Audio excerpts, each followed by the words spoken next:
వయసుకే నీ పరవశమెదురై మధురమై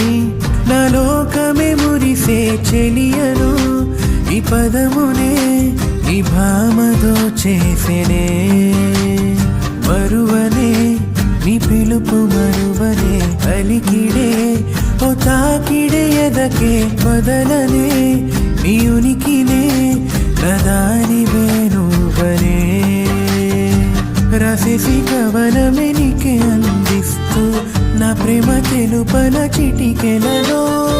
నా ప్రతి జగములో రాణి వెను అంటూ నాకేనే రాసవేళ లక్షలేఖ